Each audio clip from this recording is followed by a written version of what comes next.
아버지, 오늘도 우리를 예배의 자리로 불러주시고 주님을 향해서 예배할 수 있는 시간을 허락하시니 감사합니다. 하나님 아버지, 우리의 일상 가운데에서 우리가 주님께 가까이 가지 못하도록 우리를 방해하는 세력들이 너무나도 많습니다. 사탄이 너무나도 교묘하게 우리를 하나님으로부터 멀어지도록 우리를 함정에 빠뜨릴 때가 너무나도 많습니다.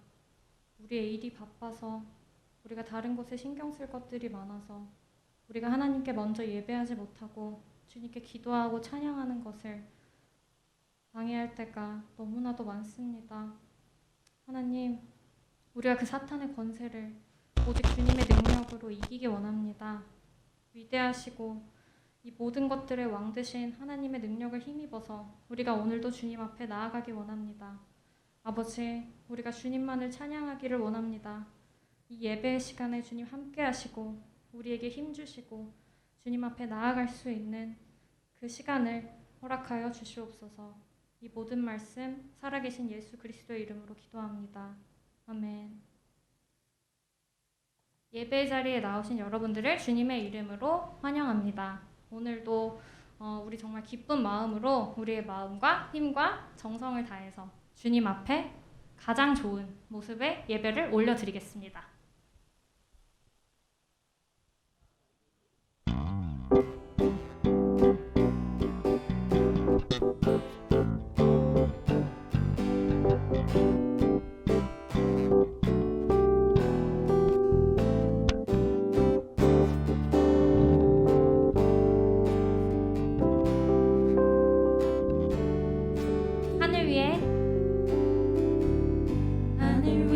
주님 밖에 내가 사모할 자 이 세상에 없네. 내 맘과 힘은 믿을 수 없네. 오직 한 가지 그 진리를 믿네. 주는 나의 힘이요, 주는 나의 힘이요, 주는 나의 힘이요, 영원히 주를 의지하리. 주는 나의 힘이요, 주는 나의 힘이요, 주는 나의 힘이요, 영원히 주를 의지하리.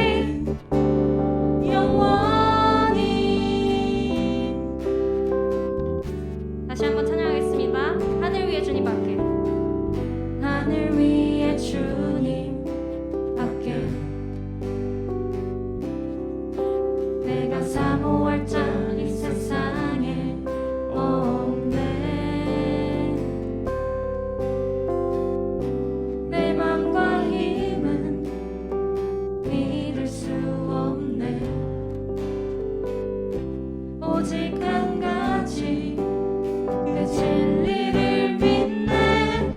주는 나의 힘이요, 주는 나의 힘이요, 주는 나의 힘이요, 영원히 주를 의지하리. 주는 나의 힘이요, 주는 나의 힘이요, 주는 나의 힘이요, 영원히 주를 의지하리. 영원히. 내 맘과 힘은 믿을 수 없네. 오직 한 가지 그 진리를 믿네. 주는 나의 힘이요, 주는 나의 힘이요, 주는 나의 힘이요, 영원히 주를 의지하리. 주는 나의 힘이요, 주는 나의 힘이요, 주는 나의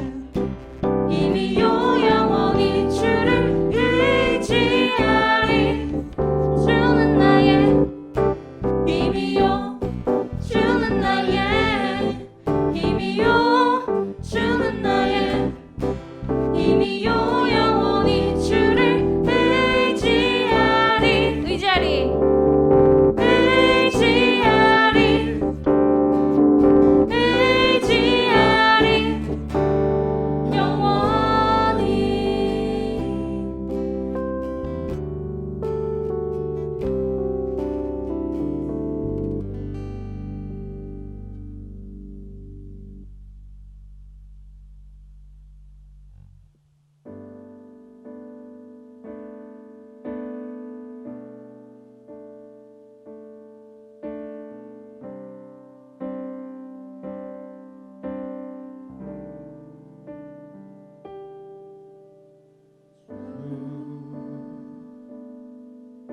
여호와는 광대하시도다 그 거룩한 하나님 성에서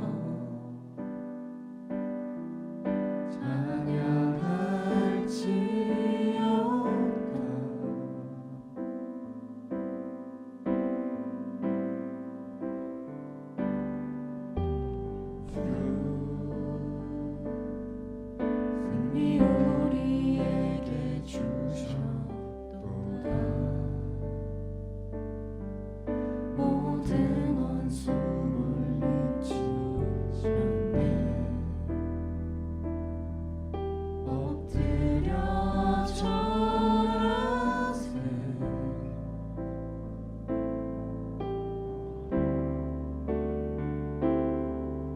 다 주의 크신 이름 높이며 우리에게 행하신 위대한 일 감사하세 오 주의 신실하신 그 사랑 온 땅과 하늘 위에 계셔 홀로 영원하신 이름 다시 한번 찬양하겠습니다. 주 여호와는 광대하시도다. 여호와는 광대하시도다 그 거룩한 하나님 성에서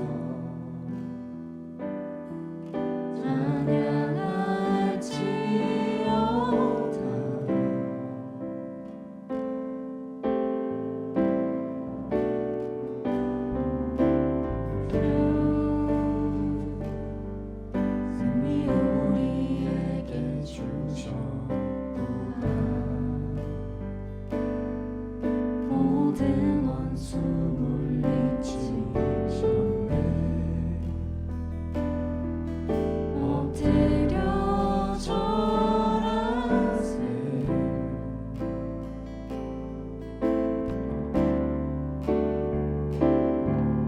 다 주의 크신 이름 높이며 우리에게 행하신 위대한 일 감사하세 오 주의 신실하신 그 사랑 온 땅과 하늘 위에 계셔 홀로 영원하신 이름 다 주의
주위를 둘러보며 주위를 둘러보면 아무도 없는 듯 믿음의 눈을 들면 보이는 분 계시는 지금도 내 안에서 역사하고 계시는 사망과 어둠의 권세 물리치신 예수님 주를 찬양 주를 찬양 손을 들고 찬양 전쟁은 나에게 속한 것 아니니 주를 찬양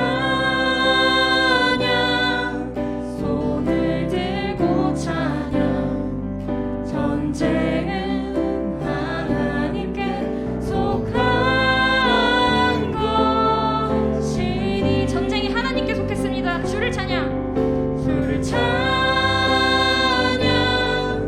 손을 들고 찬양 전쟁은 나에게 속한 것 아니니 주를 찬양 손을 들고 찬양 전쟁은 하나님께 속한 것이니 목소리로 찬양하겠습니다. 주를 찬양 손을 들고 찬양 전쟁은 나에게 속한 것 아니니 주를 찬양 손을 들고 찬양 전쟁은 하나님께 속한 것이니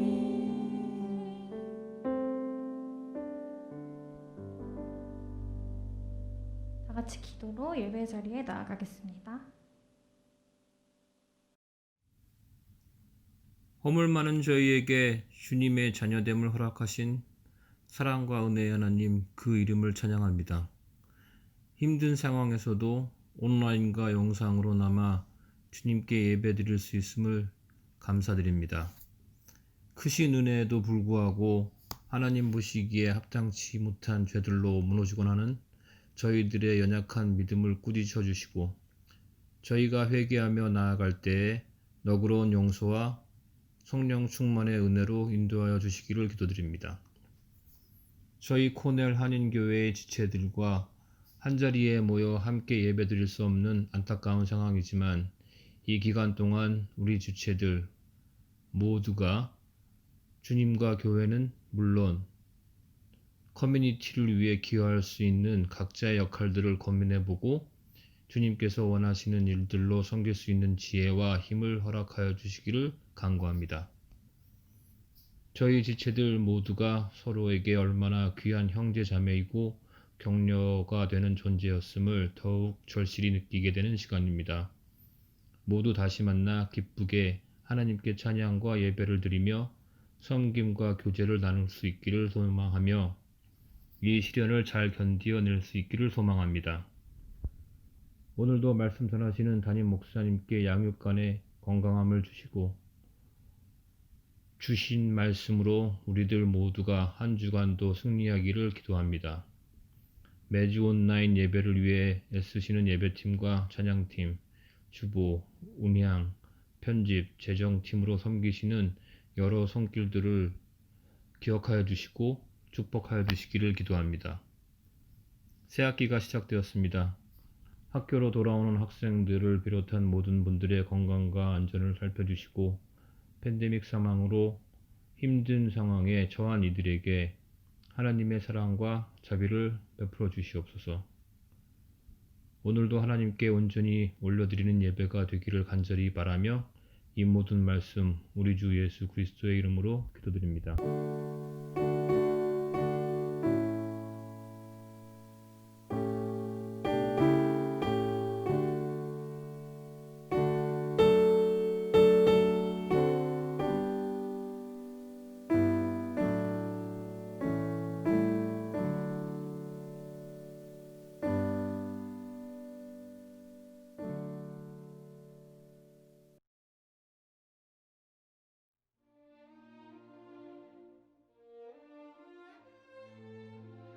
The disciples often saw Jesus praying. He talked with his Father in heaven every day. Sometimes he would pray along with other people, while other times he would quietly leave the crowds or his small group of disciples to spend time alone with God. One day after he was finished praying, one of his disciples asked him, "Master, please teach us to pray. We have heard your servant John the Baptist teaching about prayer. Can you also teach us how to talk to God?" Of course, Jesus agreed, because this was an important topic for all of his disciples to learn. So he began to teach, "When you pray, begin with Our Father in heaven, holy is your name." Jesus taught his disciples that God is holy and there is none like him. But even though God is so powerful and great, they could still call him Father, in the same way a young child talks to their own loving parent. He continued, "Your kingdom come, your will be done, here on earth as it is in heaven." Jesus called for his disciples to pray that the invisible kingdom of heaven would completely take over the kingdoms of the world. It was his will that every person on the earth would hear the good news of salvation so that they would have the opportunity to prepare for the coming king. Then Jesus addressed their physical needs with their daily concerns with, "Give us this day our daily bread." He encouraged the disciples to rely on God for food to eat, a place to live, and for clothes to wear. He urged them not to worry, but to trust their Heavenly Father to provide everything they needed day by day. Next came these words, "Forgive us our sins, as we forgive everyone who has wronged us." He was reminding them that in order to be forgiven by God, they must first forgive everyone who has hurt them. There is no sin that God cannot forgive. Likewise, there should be no wrongdoing that we cannot forgive in others. Jesus continued, "And lead us not into temptation, but deliver us from evil." Most certainly, the enemy of the world, Satan himself, was not happy about this conversation Jesus was having with his disciples. Through prayer, the disciples would receive strength to resist temptation and to avoid falling for the enemy's tricks. Prayer would be their rescue. Then Jesus taught them to be persistent in prayer. He said, "Let's say you go to your neighbor in the middle of the night with the urgent need. A friend of yours arrived unexpectedly, and you have nothing to feed this hungry guest after a very long journey. But your neighbor does not want to be bothered because it is the middle of the night and everyone is sound asleep. Come back in the morning when it is day and the household is awake, but you continue to pound on the door, confident that if you persist, he will finally give you what you desperately need. Don't you think after all of this, your friend would finally give you the loaves?" Jesus urged the disciples to pray with the same determination and persistence. He taught them to never give up. How encouraged the disciples were to learn that they could talk to an all-powerful God as their Father, and that he would provide for their needs, forgive their sins, and protect them from their enemies. The kingdom belongs to God, and his power and glory is forever.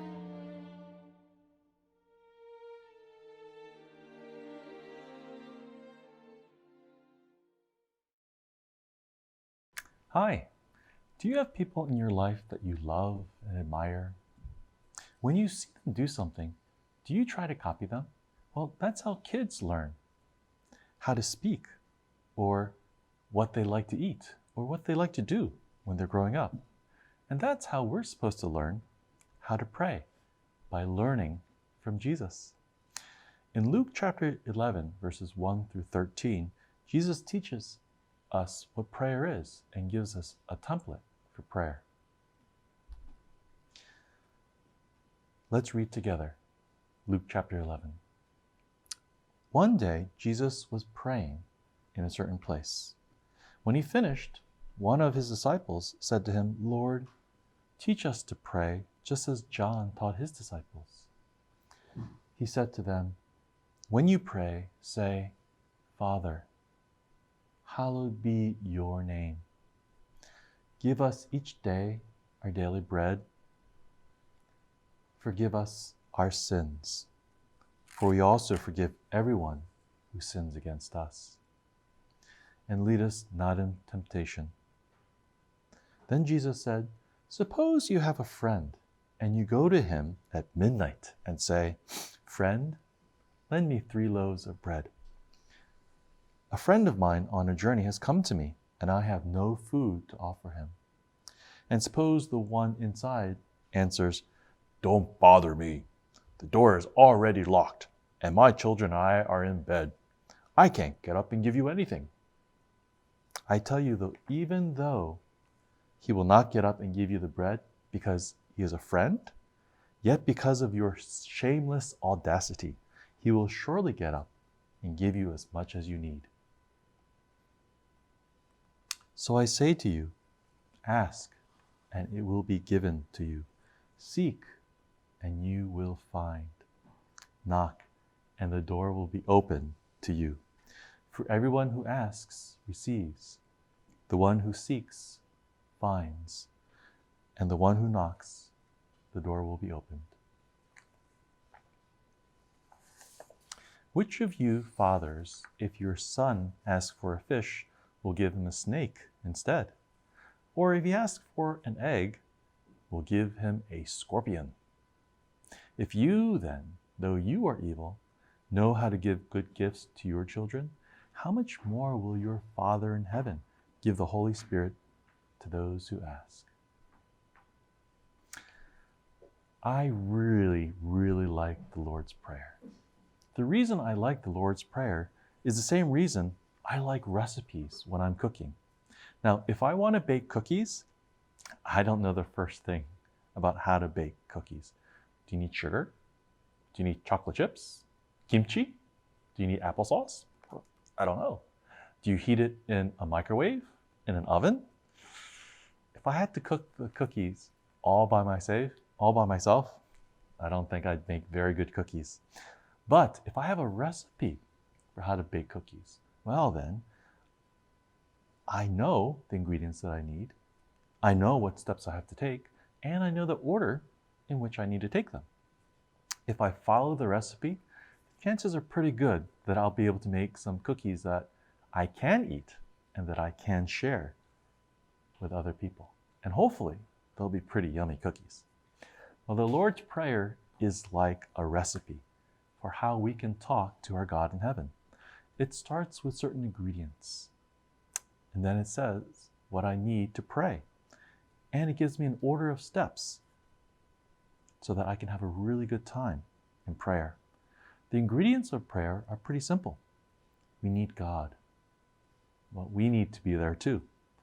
And we need to be in a certain place, as Jesus was in verse 1. What's that certain place that we have to be in?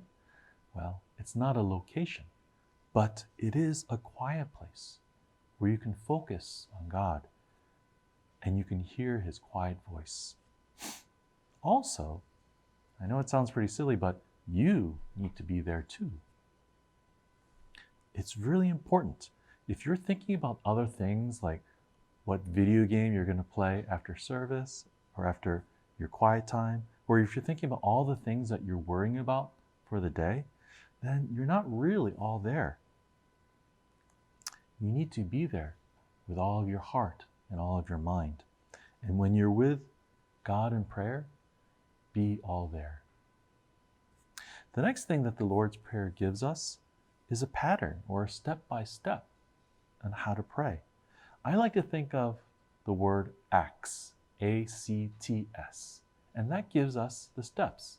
A stands for adoration. C stands for confession. T stands for thanksgiving. And S stands for supplication. The first step in prayer is adoration, which means that we love and we worship God. When we pray, let's focus on God. Remember who he is. Pray. When you pray, praise him and worship him for who he is. Now, how do we do that? Well, it's really simple. We just say what God is like. He's all-powerful. He's kind. He's loving. He's gracious. He's there with us. And he wants great things for us. When we focus on God first, it puts our relationship in the right perspective. The next step is C, confession. And what we want to do in confession is, whenever we have done anything wrong, if we have sinned, then we can ask God for forgiveness. All we have to do is we have to tell God what we have done wrong. And if we tell Him, then we say that we're sorry. And God, who is amazing in His love, says that He can and He will forgive us. Remember though, just like in the parable of the talents, we learned that if God forgives you, then God expects you to forgive other people who have wronged you. My favorite part of prayer is actually thanksgiving. There's so much that God has done for me. When I start to remember all the things that God has done for me today, what God did for me yesterday, what God did for me last month, last year, what God did for me when I was in school, when I was at work, when I was a little boy, I really start to see how faithful and how loving God is and how He has been, and for so long. We should take the time to thank God every single day. It's kind of like when our parents take care of us, when they cook for us, clean for us, help us with our schoolwork, help us to go places, to have fun, to work hard, to see what our life is going to be like. We say thank you to them, right? We should also do the same thing for God, who cares so much for us. The last step in prayer is S, or supplication. And supplication means asking God for things. Now, we're allowed to ask God for anything that we want and anything that we need. But it's not really supposed to be a shopping list.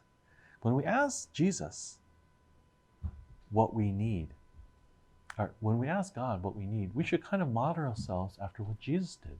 So when you look at what Jesus prayed for in the Lord's Prayer, He asks, "And lead us not in temptation, but deliver us from evil.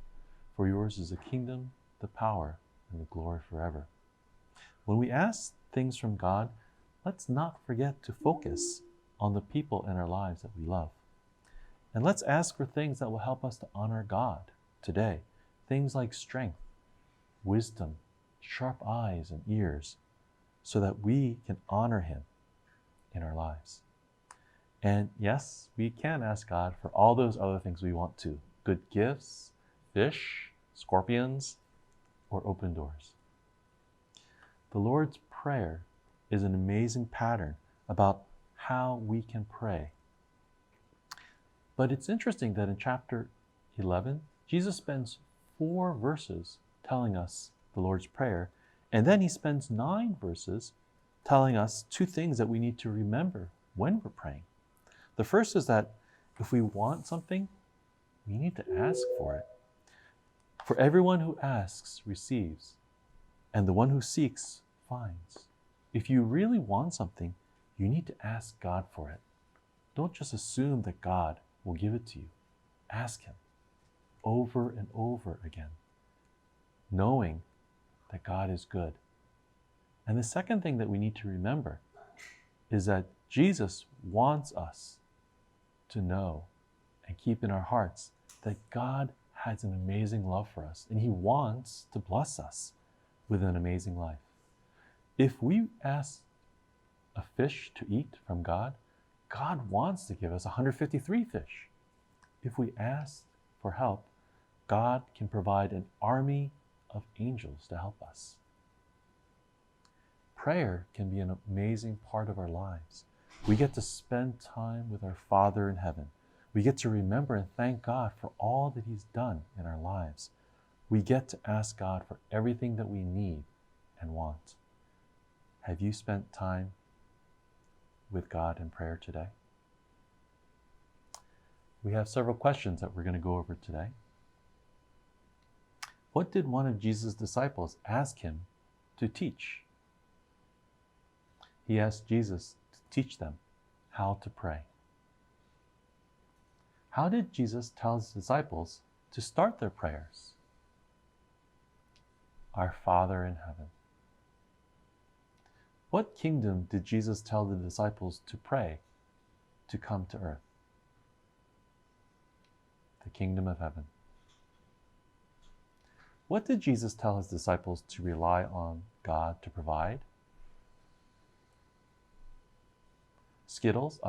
Food, shelter, and clothes. What did Jesus tell the disciples they must do? He says they must forgive others. How does prayer damage the work of the enemy? It provides the disciples strength to resist temptations. How did Jesus teach the disciples to be persistent in their prayers? He told them a story or a parable. In Jesus' story, what was the person asking his neighbor to give him? Something to feed a guest. What encouraged the disciples? That they could talk to God and that He would provide for their needs and forgive their sins and protect them from their enemies. The idea for today is that our Father in heaven hears and answers our prayers. And the memory verse comes from Philippians chapter 4, verses 6 and 7. Do not be anxious about anything, but in everything by prayer and supplication, with thanksgiving, let your requests be known to God. And the peace of God, which surpasses all understanding, will guard your hearts and minds in Christ Jesus. Let's pray. Father, thank you so much for prayer, that we can come before you as children of the living God, and we can know that you are hearing our prayers, that you love us, and that you want to give all things to us that are good for us. We pray, Lord, that you will help us to pray each and every day, remembering who you are and how that changes our lives. Help us, O Lord, to be joyful, knowing that we can confess our sins and you will hear them and you will forgive us, and that we have so much to be thankful for, and that you want to give us so much. We pray, Lord, that prayer will become an essential and needed part of our lives, and that we will be excited to pray to our Father every day. In Jesus Christ's name we pray. Amen. 교회 소식입니다. 예배에 참석하신 모든 분들을 주님의 이름으로 환영합니다. 2020년 하반기 기도 제목을 두고 온 성도가 한 마음으로 기도하여 주시기 바랍니다. 이번 주 예정된 실시간 줌 예배는 내부 사정으로 인해 당분간 연기되었습니다.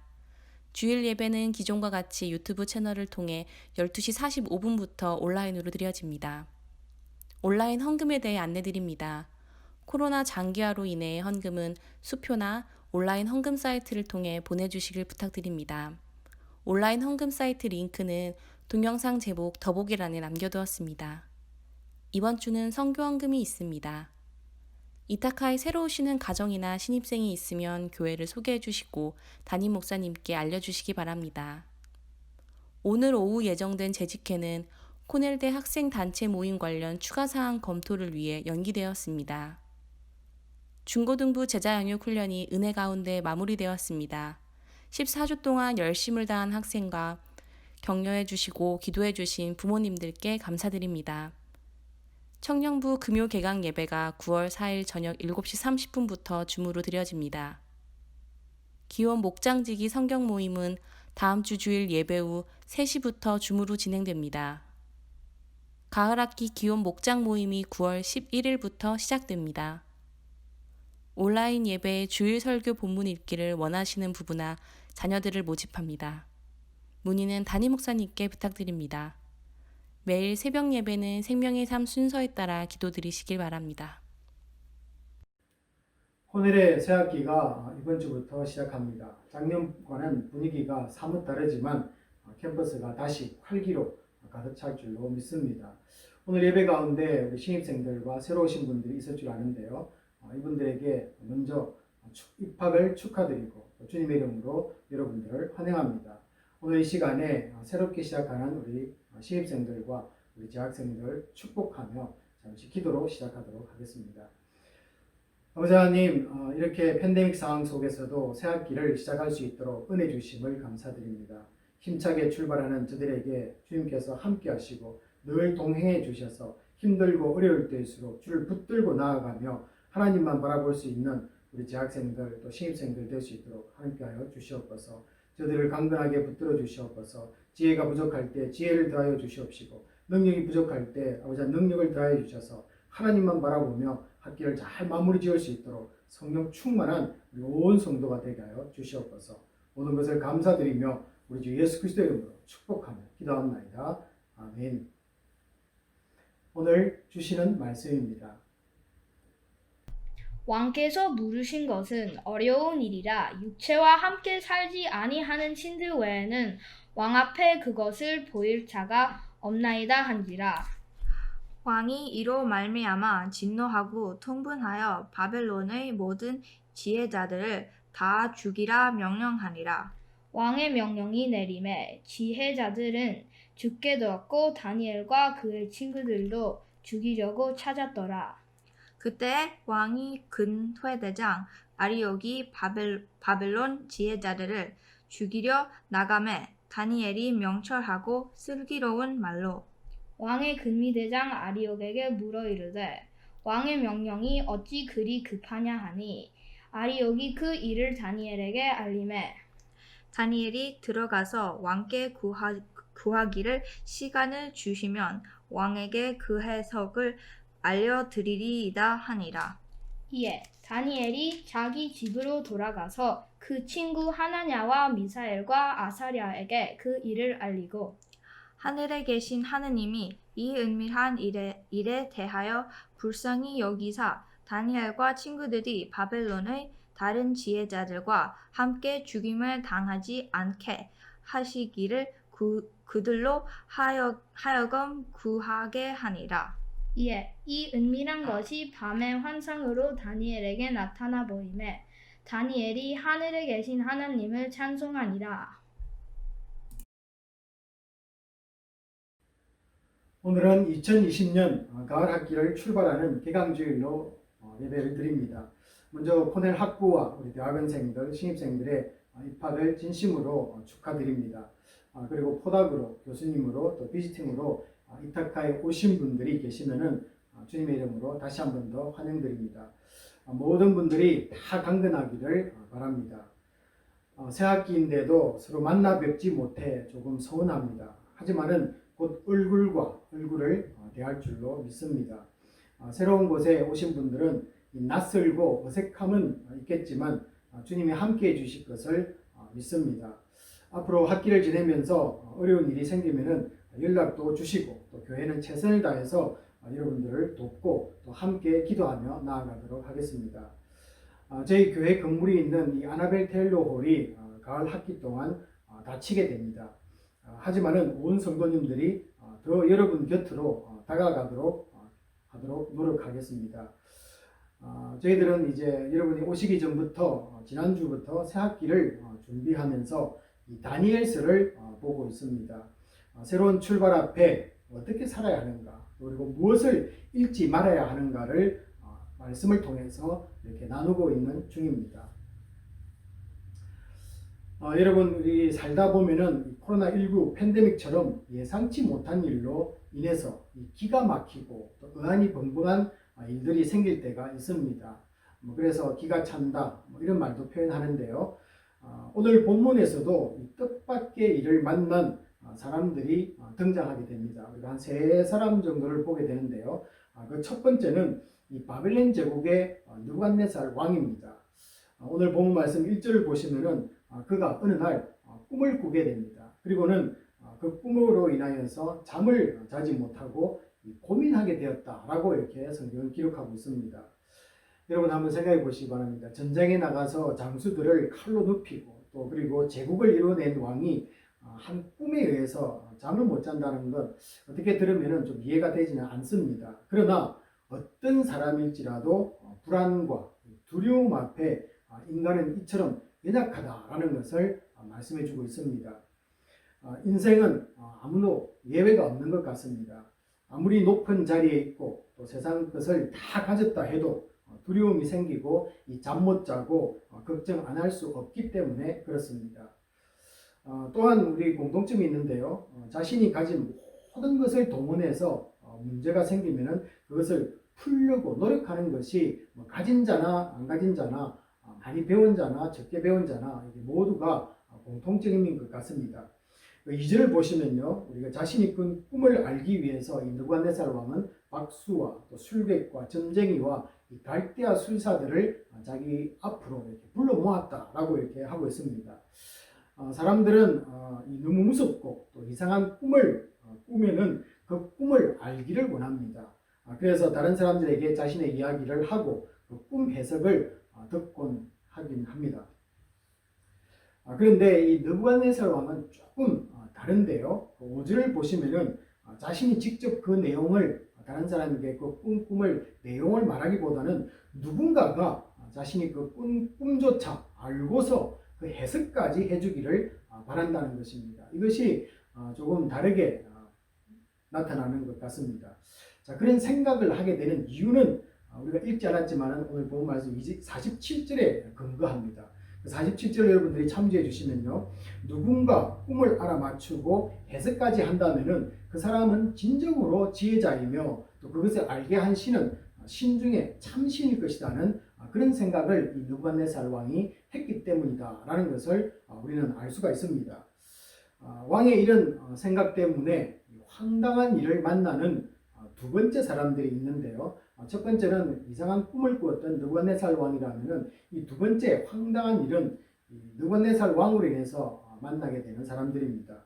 바로 2절에서 나타났던 이 바벨론의 박수, 술객, 점쟁이, 술사, 그리고 13절에는 이들을 지혜자라고 이렇게 언급을 하고 있습니다. 그들은 단지 점을 치는 것을 넘어서 이 국가의 중대사를 왕과 함께 언언하는 그런 중요한 역할을 했던 사람들이기도 합니다. 그러니 왕이 꾼 꿈에 대해서 이렇게 나아가서 자문을 하는 것도 당연히 그렇게 해야 되겠죠. 참 그렇지만은 오늘 이 느부갓네살 왕이 요구하는 것을 들으면서 너무 난감한 그런 일을 당했던 사람들입니다. 남이 꾼 꿈을 알아내는 일은 할 수가 없었습니다. 그들이 아무리 지혜자이고 점성을 이용한다든지 점을 친다든지 여러 가지를 이용할지라도 자기들 밖에 한계 밖의 일이었다라는 것이죠. 자, 그렇다고 이 지혜자들이 뒤로 물러설 수는 없었습니다. 그래서 그들이 먼저 하는 것을 보면요, 오늘 본 말씀 4절과 7절에 보시면은 합리적으로 왕을 설득하려고 합니다. 아무리 이 황당한 요구를 하는 왕이라 할지라도 한 번만 더 설득하면은 이 왕의 마음을 돌이킬 수 있을 것이다 라고 이들은 생각을 했던 것 같습니다. 그래서 4절에 나가서 한 번 더 왕에게 그 꿈을 말씀해 달라고 부탁을 드립니다. 그랬더니 거절합니다. 그래서 다시 한 번 더 7절에서 왕이시여 그 꿈에 대해서 이야기만 해주시면은 우리가 당신의 그 꿈을 충분하게 해석을 해드리겠습니다. 이렇게 두 번에 걸쳐서 왕을 설득하는 그런 모습을 보여주고 있습니다. 자, 그런데요, 이 8절 말씀에 의하면은 왕은 그들에 대해서 이렇게 말합니다. 시간을 지연하는 술책으로 몰아버립니다. 너희들이 꿈을 알 수가 없고 해석을 못하니까 이제 시간 끌려고 하는 것 아니냐라고 이렇게 그들을 몰아붙입니다.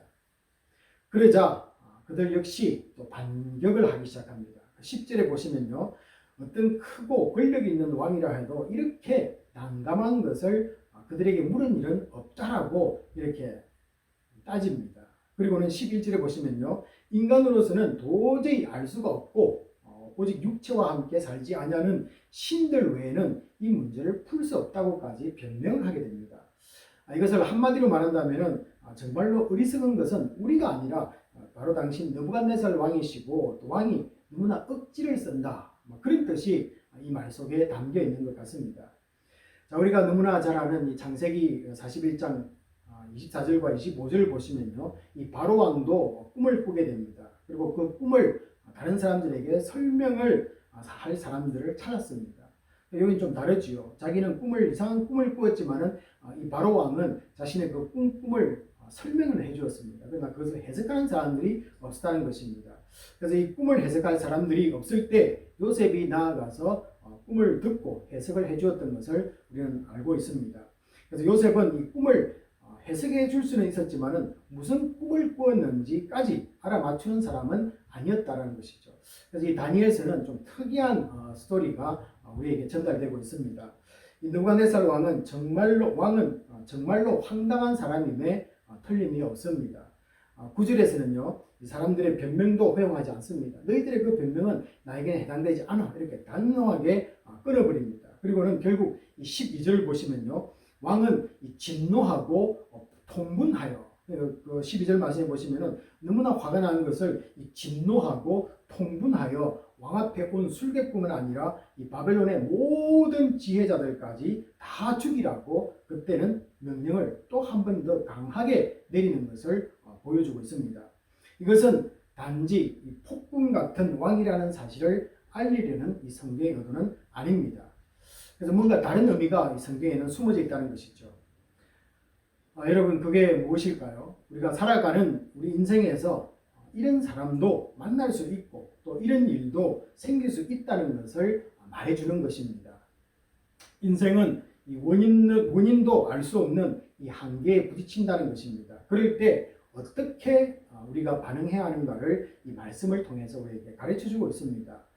자신이 가진 모든 것을 사용해도 그 문제를 풀 수 없을 때 이 왕처럼 그가 가진 힘으로 폭력을 휘두르야만 할까요?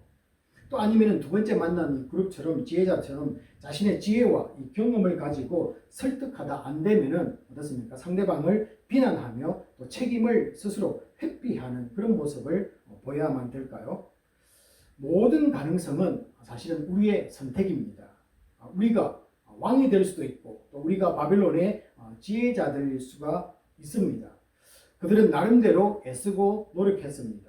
고민도 하고 방법도 나름대로 찾아보았습니다. 그러나 해결책은 없었습니다. 이 왕 앞에 나아갔던 사람들이 이 문제를 해결하지 못하자 왕을 더 노하게 만들었습니다. 그 일로 이 다니엘과 친구들까지 죽게 될 위험에 처하게 됩니다. 그래서 이 왕궁에서 무슨 일이 벌어지고 있는지도 모르고 어느 날 천청병력을 맡게 되는 것입니다. 그래서 이 세 번째 그룹은요, 세 번째는 나와 전혀 무관한 사람들에 의해서 문제가 일어나지만은 나에게까지 이 황당한 일이 영향을 미치는 경우라고 볼 수가 있습니다. 바로 이 사람들이 다니엘과 그 세 명의 친구들이다. 뭐 이렇게 볼 수 있겠죠. 전혀 자기들하고는 상관이 없는 일이었지만은 그 여파가 다니엘과 이 친구들에게까지 죽음까지 몰고 오는 황당한 사건을 만나게 되었다라는 것입니다. 이럴 경우 우리는 억울해하고 분노하고 원망하고 또 좌절하고 포기할 때가 있습니다. 그러나 이것은 우리를 이 무대의 중앙에 세우기 위함입니다. 참 놀랍지 않습니까? 이것은 우리를 하나님이 이 삶의 자리에 중심에 우리를 서게 만든다라는 것입니다. 이 다니엘을 가만히 보시면요, 그때까지 다니엘은 인질로 잡혀와서 이 바벨론의 학문과 또 지식을 배우고 언어를 배우는 이 경습생에 불과했습니다. 그러나 이 사건에 다니엘이 엮이기 시작하면서부터 다니엘은 이 사건의 중심에서 하나님께 쓰임을 받게 되는 그런 모습을 우리에게 보여주고 있습니다. 그래서 우리를 황당함 속으로 들어가게 만드는 분이 바로 하나님이십니다. 누가 문제 속으로 들어가기를 좋아하겠습니까? 여러분이 좋아합니까? 저도 좋아하지 않습니다. 여러분들도 마찬가지로 우리가 문제 속으로 들어가는 것을 그다지 그렇게 좋아하지는 않습니다. 다들 편한 것이 좋고 또 문제 없이 사는 것이 좋지 않겠습니까? 그래서 하나님은 모든 사건의 기획자이며 감독자이십니다. 그래서 이 기획을 하시고 감독자가 우리 성도님들을 향해서 Ready Action이라고 외치는 이 감독의 소리에 우리는 움직일 수밖에 없다는 것이죠. 그리고 우리는 그 Ready Action이라는 그 소리에 준비가 되어 있느냐라는 것입니다. 준비가 안 되어 있으면은 우리에게 나오는 것은 투덜거림입니다. 왜 나입니까? 그리고 왜 우리 가족이 되어야만 합니까? 하나님이 우리에게 액션 사인을 주는 이유는 아까도 말씀드렸지만요, 간단합니다. 하나님의 방식으로 문제를 풀기 위함이라는 것입니다. 우리를 무대의 중앙에 세우기도 하지만은 이 문제를 풀어가는 방식들이 다 있습니다. 왕들의 나름대로의 문제를 풀어가는 방식이 있었고요. 지혜자들 나름대로 자기의 설득과 자기의 지식과 경험을 통해서 풀어가는 방법이 있었습니다. 그러나 하나님도 이 세상의 문제들을 풀어가는 하나님만의 이 방식이 있다라는 것입니다. 그래서 그 방식대로 풀어가기 위해서 하나님의 사람을 그곳에 투입시킨다라는 것입니다. 권력을 가진 자들은 문제가 풀리지 않으면 남에게 피해를 주고 심지어 이 생명까지 해치는 이 폭력을 사용하여 문제를 풀려고 합니다. 이것이 오늘 앞에서 느부갓네살의 모습에서 우리는 잠깐 그것을 보았습니다. 또 세상 지혜자들은 어떻습니까? 자신의 한계를 알고 있기는 하지만은 그 한계를 자기 스스로가 인정하려고 하지 않았습니다. 자신이 가지고 있는 이 경험과 학문적 지식 그리고 이성적인 접근으로 문제를 풀어가고 남을 설득하는 그런 모습도 보았습니다. 지혜자들은 또 인간 차원을 넘어선 영적 파워까지 이용할 수도 있었지만은 여러분 어땠습니까? 그들은 문제 해결에는 전혀 그런 영적인 것들도 도움이 되지 않았다는 것을 말씀해 주고 있습니다.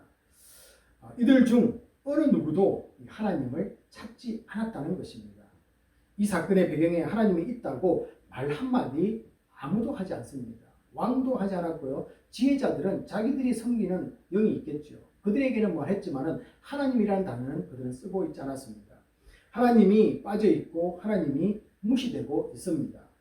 이런 세상 속에 하나님을 드러내게 하기 위해서 우리를 문제 속으로 밀어 넣는다는 것이죠. 하나님 없는 이 어둠에서 빛이 되게 하시고 또 진리가 없어서 썩어가는 곳에 이 소금이 되게 하려고 문제 속으로 우리를 몰아 넣는다는 것입니다. 그래서 성도는 예상하지 못했던 기가 막힌 일, 무섭고 떨리는 일이 있어도 왜 나에게 이런 일이 일어났느냐고 원망하지 말아야만 한다는 것입니다. 이것이 바로 우리의 성도의 삶의 모습이 되어야 되겠습니다. 자, 이미 이 인질로 잡혀오면서부터 이 다니엘은요, 하나님과의 그 경험들을, 체험들을 가지고 있었습니다. 그래서 이 다니엘은 지금 눈앞에서 일어나는 이 사건을 바라보면서 조용히 언젠가는 하나님이 나를 부르실 거야 라는 그 기대감 속에 하나님의 부름을 기다리고 있었습니다. 때가 되었을 때 그런 사건의 중심으로 스스로 걸어 들어가는 모습을 성경은 우리에게 보여주고 있습니다.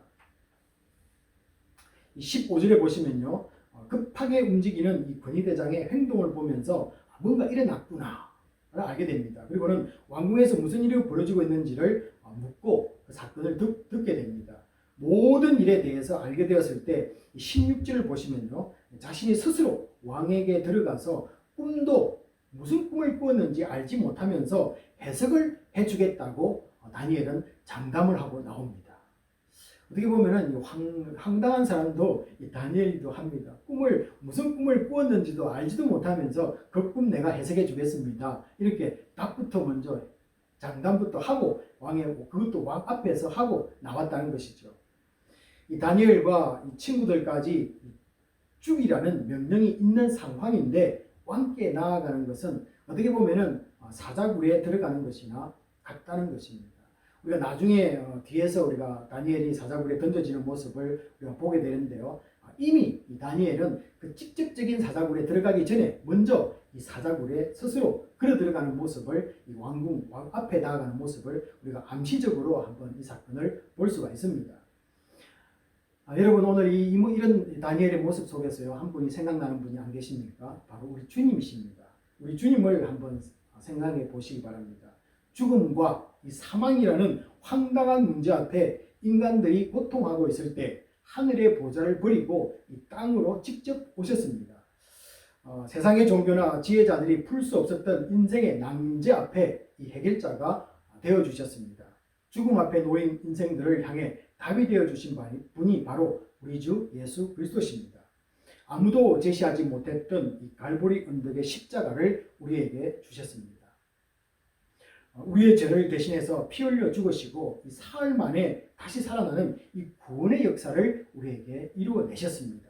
죄로 인한 이 사망 앞에 어쩔 줄 몰라 두려워하며 또 떨기만 하는 인생 앞에 길이요 진리요 생명이 되셨습니다.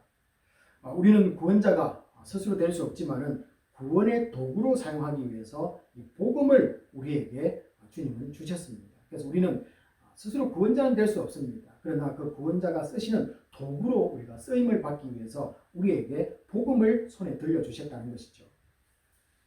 복음을 가진 우리는 이 상처투성이인 이 세상 중심에 반드시 서야만 되는 것입니다. 그것이 바로 전도요 선교라는 것입니다. 문제에 휩쓸려 넘어지고 쓰러지는 자들을 일으켜 세우기 위함입니다. 우리 역시 죽을 목숨이 될 수는 있지만은 죽지는 않습니다. 삶의 현장에서는요, 우리의 생명을 귀하게 여겨주시는 이 하나님의 긍휼을 받기 때문에 그렇습니다. 우리 지난주에도 이 하나님의 긍휼이라는 긍휼을 통해서 이 다니엘의 살아나는 모습을 제가 자세하게 설명드렸는데요. 이 긍휼함은 우리의 생명과 연결되는 그런 모습을 성경에서는 여러 군데에서 우리에게 소개를 해주고 있습니다. 여러분, 이 사자굴을 알고도 들어가는 것은 자기 스스로 집을 찾아가는 사자거나 아니면은 사자보다 더 강해야만이 스스로 사자굴을 찾아갈 수가 있습니다. 그러나 우리는 사자보다 강할 수 없고 더구나 사자는 아닙니다. 우리는 약한 인간이란 인간 존재일 뿐입니다. 그러나 우리 속에 주님이 함께 하시기에 그 어느 것도 우리를 두렵게 할 수가 없습니다. 게다가 이 부활의 믿음을 가졌기에 조심은 해야 되겠지만은 이 코로나19 팬데믹을 담대히 지나가야만 합니다. 이 다니엘의 행동을 보면 처음에는 무모한 것처럼 보입니다. 자신도 이 왕이 어떤 꿈을 꾸었는지 알지도 못하면서 왕에게 가서 해석까지 할 수 있다고 말하고 나왔기 때문에 그렇습니다. 그러나 여러분, 지난주에 우리 1장 8절에서 본 것처럼 이 다니엘이 하나님을 위해서 살려고 결단할 때, 뜻을 정하였을 때 1장 17절에 보시면요, 하나님은 다니엘에게 모든 환상과 꿈을 깨달아 알게 해주셨다라고 먼저 다니엘서 1장 17절에서 다니엘에게 그런 은혜를 베푸시는 모습을 우리가 이미 보았습니다. 그래서 주셨다를 두 번이나 반복하고 있다라는 것을 여러분들 지난주 말씀에서 기억해 보시기 바랍니다. 자, 아무리 다니엘이 남의 꿈을 해석하는 능력이 있어도 어떤 꿈을 꾸었는지 알 수는 없다는 것이 그에게 문제라는 것입니다. 여러분, 꿈을 우리는 들으면 어느 정도 자기 경험이나 지식을 가지고 해석은 할 수 있지만은 당신이 그 꿈 그 자체를 어떻게 알아맞힐 수 있겠습니까? 그럼에도 불구하고 이 다니엘에게는 하나님에 대한 신뢰가 있었습니다. 하나님에 대한 이 다니엘의 믿음은 작은 일을 만나면은 나타나고 황당한 일을 만나면은 귀가 죽어버리는 것이 아니라는 것입니다. 그의 믿음이 그렇다면 우리의 믿음도 동일해야만 될 것입니다. 여러분, 믿음은 바위와 같아야만 합니다. 바위. 견고함을 보이며 그곳에 서 있는 것입니다. 수없이 내리치는 이 번개와 비바람을 이겨내는 것입니다. 이런 견고한 믿음을 지켜나가도록 하는 것이 있는데요. 그것이 바로 무엇이겠습니까? 기도라는 것입니다. 그래서 믿음과 기도는요, 합쳐져야만이 콘크리트처럼 단단하고 바위처럼 늘 강하게 그 자리에 설 수 있습니다. 그래서 우리의 믿음이 늘 강하게 작동하기 위해서는 우리의 기도가 함께 연합되어야만 된다라는 그런 뜻입니다. 이 기도하는 분들은 변함이 없습니다. 잔잔하게 늘 주님을 바라보고 응답을 기다리며 흔들림이 없다는 것이죠. 그래서 우리가 믿음은 가지고 있는데 왜 그렇게 우리가, 저도 마찬가지지만요, 이 흔들리느냐? 그거는 기도를 안 한다는 뜻입니다. 여러분, 기도를 하시면요, 우리에게 있는 이 믿음이 견고하게 설 수 있다는 것입니다. 그래서 우리가 기도를 해야만 합니다. 이 다니엘이 기도했다는 증거는 먼저 18절에서 이 다니엘의 세 친구들과 함께 기도하는 모습이 보입니다. 우리 교회는 청년부 중보 기도회가 있고요, 또 수요 자매 기도회, 또 그리고 주일 예배 중보 기도회가 있습니다. 다들 하나씩 여러분들 조인하셔서 나에게 있는 믿음을 굳건하게 지켜나가시고 힘든 팬데믹 상황 속에서 여러분이 승리하기를 바랍니다. 그러나 우리 다니엘이 세 명의 친구들과 함께하는 기도하는 그런 모습도 보았지만요, 그러나 그것보다 더 오래 전부터 이 다니엘은 기도의 사람임을 우리는 알아야만 합니다. 아니, 당연히 기도하지 않았겠습니까? 그런데요, 성경은요, 오래 전부터 다니엘이 기도의 습관을 가지고 항상 기도해 왔다는 것을 성경은 말씀해 주고 있습니다. 여러분, 기도 없이는 내 일도 주의 일도 할 수가 없습니다. 이것이 새로 오신 분들이나 우리 성도님들 믿음 가운데 반드시 있어야만 합니다. 이 다니엘은 늘 기도하는 사람이었기에 황당한 일을 만났지만 믿음의 흔들림이 없이 여전히 하나님을 신뢰하게 되었던 것입니다. 지난주 다니엘서 1장 8절에 보시면요, 뜻을 정하여 라고 할 때 어떤 것을 정했다고 했습니까? 그 본문 말씀에 보시면요, 왕이 주는 포도주와 음식을 먹지 않는 것만이 그의 결심이었다라고 생각할 수 있습니다. 그러나 그것도 다니엘이 뜻을 정할 때 결정했지만요, 또 한 가지가 더 있습니다. 그것은 어디에 기록되어 있냐면은 다니엘서 6장 10절에 보시면요, 훨씬 이제 뒤에 보시게 될 텐데요, 6장 10절에 보시면은 다니엘이 다락으로 위층에 올라가서 창문을 열어놓고 하는 것이 무엇입니까? 부에 보시면은 중요한 구절이 나옵니다. 전에 하던 대로 하루에 3번 예루살렘을 향해 기도하며 감사했다는 말씀에서 우리는 기도의 사람이었다는 것을 볼 수 있습니다. 특별히 이 전에 하던 대로, 전이라는 것은 언제부터일까요? 잡혀왔을 때부터, 그리고 마음 1장 8절에서 뜻을 정할 때, 그때 벌써 이미 다니엘은 음식을 먹는 것도 거부하기로 결정을 했지만 그때부터 기도의 사람이었다는 것을 이 다니엘서 6장 10절에서는 우리에게 새로운 정보를 우리에게 알려주고 있는 것입니다. 그래서 이미 다니엘은 잡혀왔을 때부터 기도하기로 결정하고 기도하는 사람이었다라는 것입니다. 그럴 때 우리 잘 알다시피 다니엘서 1장 9절에서는요, 하나님이 다니엘로 하여금 황관장에게 은혜와 긍휼을 얻게 했습니다.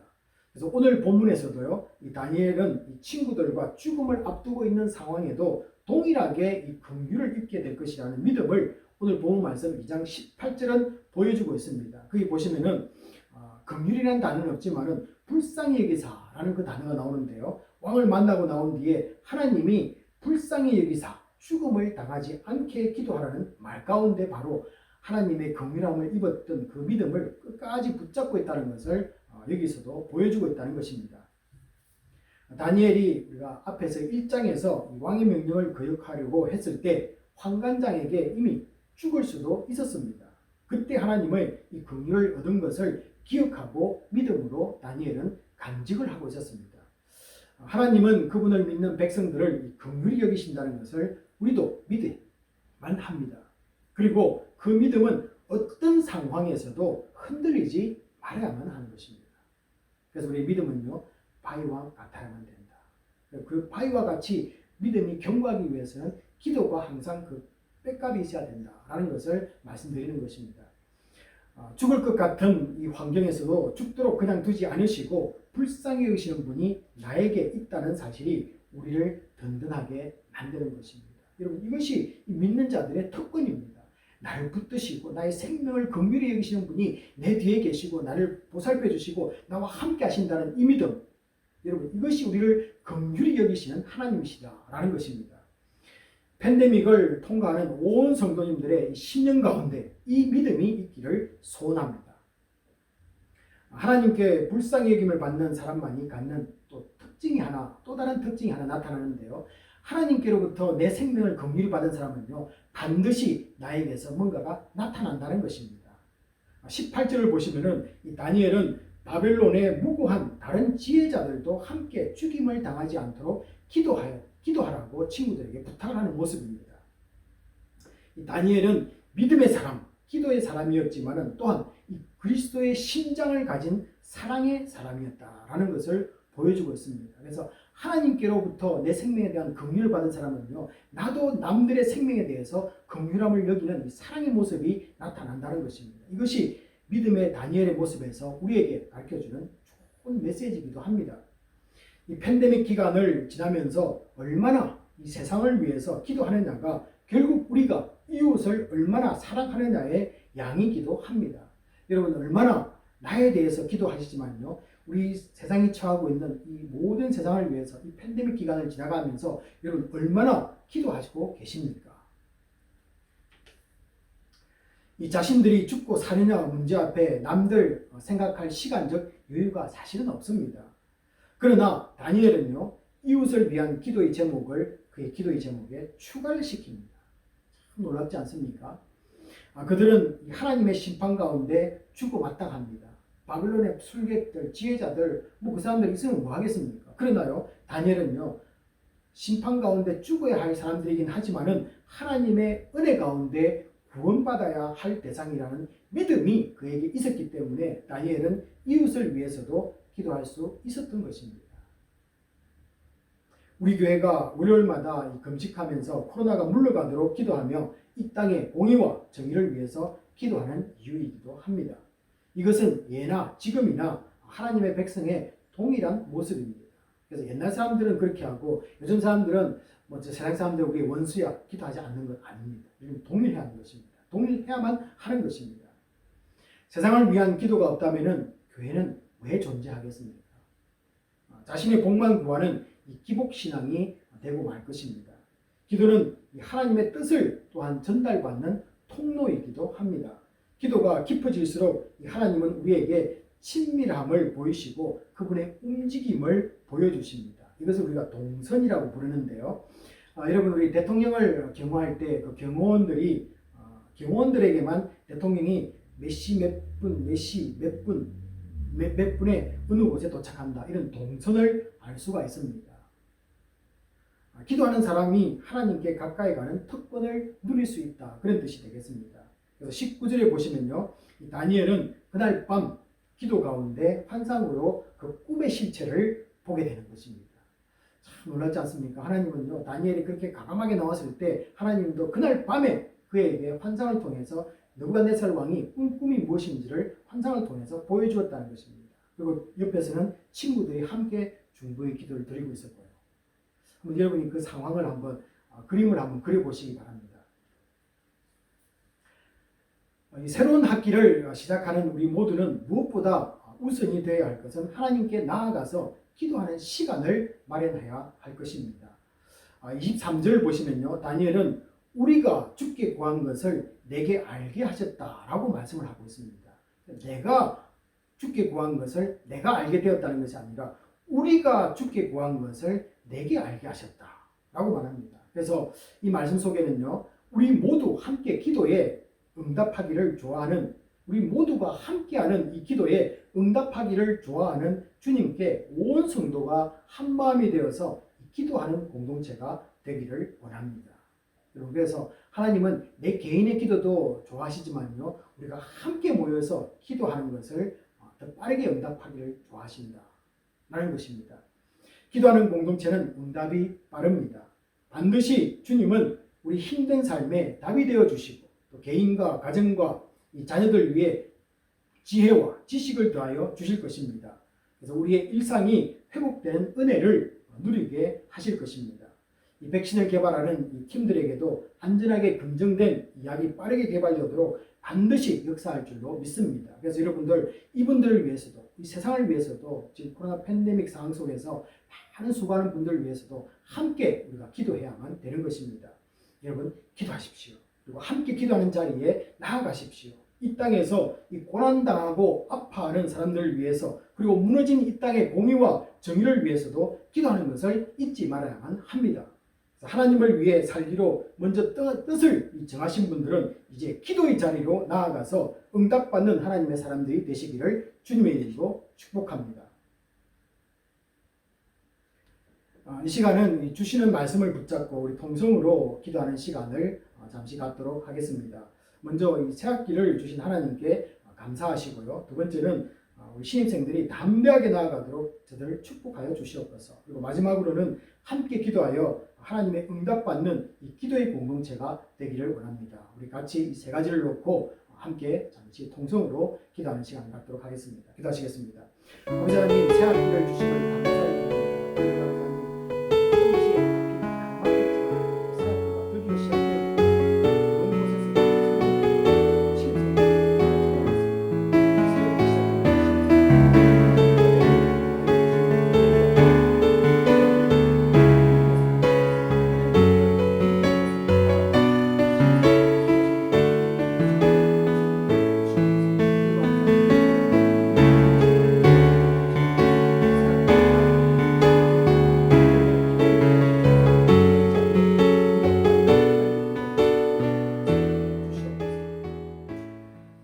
아버지 하나님, 저희들 이 개강 예배로 드리게 하심을 감사를 드립니다. 아버지 하나님, 무엇보다도 이 새학기가 시작되었습니다. 너무나 감사드리고 저들 너무나 앞이 캄캄한 가운데서도 이 새학기를 저들에게 함께 걸어가게 하시는 하나님께 모든 찬양과 감사를 드립니다. 저들 특별히 또 아버지 이 시간에 기도하기 원하기는 새롭게 오시는 우리 신입생들에게 주님께서 축복하여 주시고 저들이 흔들림이 없도록 도와주시고 이곳에서 믿음을 가지고 성장하는 우리 한 사람 한 사람이 될 수 있도록 축복하여 주시옵소서. 그리고 우리 교회가 우리 아버지 하나님 한마음 한뜻이 되어서 이 세상을 위해서도 함께 기도하는 기도의 공동체가 될 수 있도록 우리를 붙들어 주시고 함께 인도하여 주시옵소서. 모든 것을 주께 맡기며 감사드리며 우리 주 예수 그리스도의 이름으로 기도합나이다. 아멘. 새로운 시작을 주심을 감사드립니다. 불안과 걱정 가운데도 가을 학기가 시작되게 하시고 또 코넬의 신입생들을 보내주심을 감사드립니다. 앞으로 이들이 하나님을 더욱 잘 믿고 나아가는 믿음의 일꾼들 되게 하여 주시옵소서. 부족함이 없게 하시고 연약함이 사라지게 하시고 담대함과 성령 충만으로 채워지기를 소원합니다. 오늘도 주님께 드리는 손길들을 기억하시고 더욱 감사가 나오게 하시고 힘든 시간에도 더 드릴 수 있는 축복의 사람들이 되게 하여 주시옵소서. 선교사님들을 기억하시고 그들의 사역에도 기름 부어 주셔서 더욱 하나님 나라가 확장될 줄 믿습니다. 지금은 우리 주 예수 그리스도의 은혜와 지극하신 하나님의 사랑하심과 성령님의 감동감화 위로하심이 새학기를 맞아 기도로 준비하며 나아가는 모든 성도들과 특별히 신입생들 위해 지금부터 영원까지 함께 있을지어다. 아멘.